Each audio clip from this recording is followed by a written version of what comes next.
Hi, it's Ann from the Lowdown on Cancer, and we're diving a little bit deeper into the Cancer Fund. And I want to introduce you to someone that, wait a second, why don't I just let him introduce himself? So go ahead, why don't you introduce yourself? Hi, I'm Mihir Vora from Dubai. Tell me a little bit about yourself and what was going on in your life before you were diagnosed. So, I got diagnosed fairly young, I would say, in terms of career life. So I was studying in Dubai, grew up in Dubai, did my schooling in Dubai. And then after that, at the age of 18, I moved to the US for university. Studied at Michigan for 4 years, and then came back to join my family business. Then marriage obviously came at about age 29. Got married to a beautiful young lady, and we were about 5 years into marriage when I got a seizure. So that was the first warning. And it was a seizure where I lost consciousness. But because of the seizure, it happened once. Even the first time the seizure happened, I went to the doctor and he prescribed some medicines, but did not tell me to do anything further. So just monitor. And then 6 months later, I had another seizure. Actually, it wasn't 6 months, it was probably less, probably like 4 months later. That's when the doctor said, hey, look, you need to do an MRI. And I did an MRI and I was diagnosed with a growth on the front left side, temporal lobe, I think it's called. And then, yeah, that's when life changed. What was your diagnosis, and then what was your treatment path?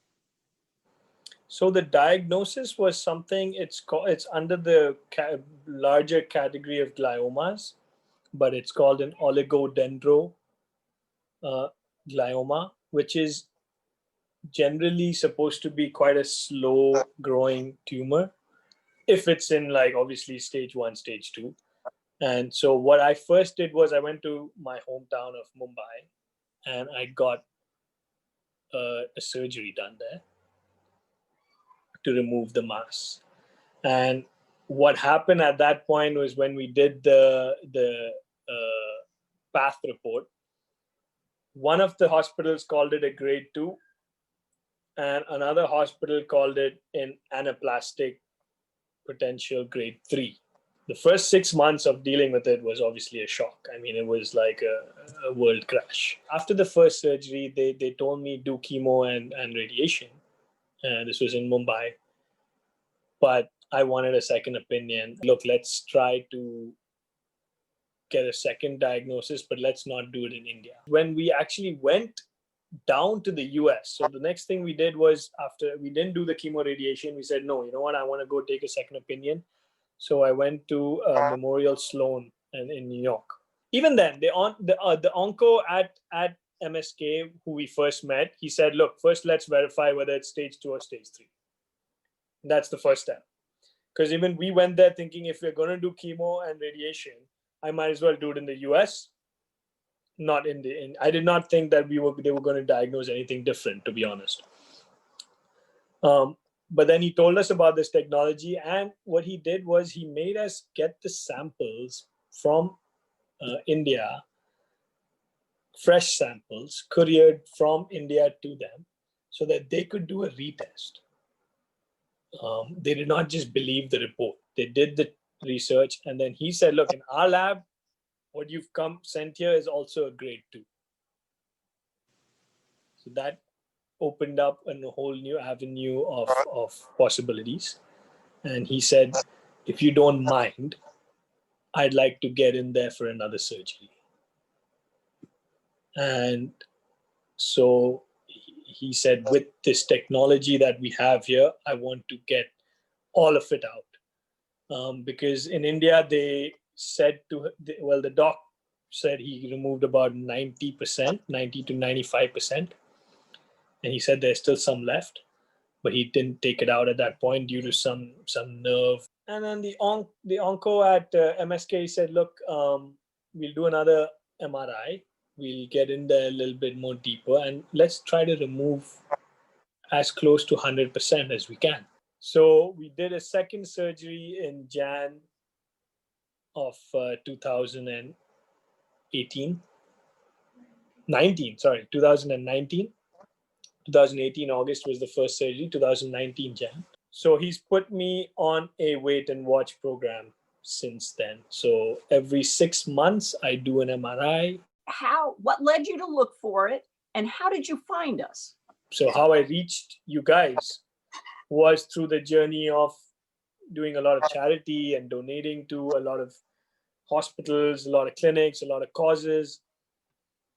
But then I thought, the money I'm giving on charity, yes, I mean, I'm sure to some level it's going to the end user, but how much? How much is actually going towards the patient?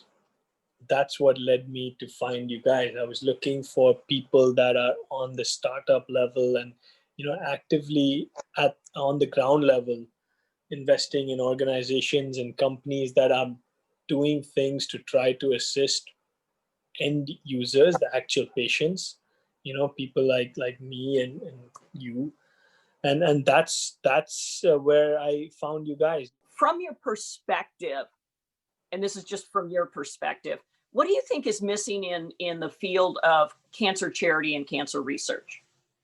Cancer charity, I don't know, because honestly, like you said, the access to information has been very limited to me. Cancer research, I think medically, a lot of people are putting a lot of money into it. A lot of hospitals themselves, like from speaking to a lot of these clinics, speaking to a lot of also patients, I feel like there is a lot of money going in there, and I hope it's going towards the right causes. But I think the larger organizations get too tied up with bureaucracy, and they're not able to accelerate the research into actual, like you said, projects which come out to the public, because they just get caught up in having to manage such a huge facility or on their own, that the smaller projects just get shelved immediately if they don't see immediate benefit from it. But then you need people again on funding the projects on the ground level, and that's when companies that come like smaller series A, series B sort of funders that can do this kind of stuff. And I think charities don't have access. Like me trying to give charity, I don't have access to that. I can't give money to a series A funder. Like it's not available.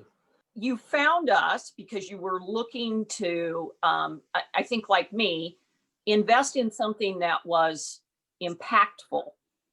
And were you investing prior to this, or is this the beginning of your investment career? We are investing, but not specifically towards any fund that was related to cancer or you get these healthcare sort of companies you can invest in, or there's like these ETFs you can invest in, or things like that, structured products, which is healthcare geared, but it's not specific to any topic. So we wanted to invest, and the reason, like you said, impact. I think there is a profit motive when you're investing normally. But I like the fact that while there is a profit motive, I think in this case, at least from what I saw, it's not really a profit motive. It's more of an impact motive. And that's nice. I mean, I think in the long run, that always works. Transparency is key. So anyways, is there any last thing that you'd like to leave us with as far as what you see with the Cancer Fund, how you would like to see people participate? What would you like to leave us with? I think cancer as a whole, we say Cancer Fund, but it's so much more. Thank you so much for your time. Time is precious, as we both know, and you've given yours very generously today. So thank you very much. Thank you. Thanks so much for this as well. Thank you for watching the Lowdown on Cancer presented by the Cancer Fund. To learn more about what's coming in future episodes, visit us at www.cancerfund.com. While you're there, check out past episodes and be sure to click Join Us to become a member of the Cancer Fund community. As a member of the community, you'll receive early access to new interviews as well as other announcements. Make sure to connect to all of our social media channels so you don't miss a thing. In addition to getting early access to new episodes of the Lowdown on Cancer, Cancer Fund members play a critical role in driving cancer innovation forward so that one day we can more than hope. We can actually beat cancer. Thank you for joining us on this journey.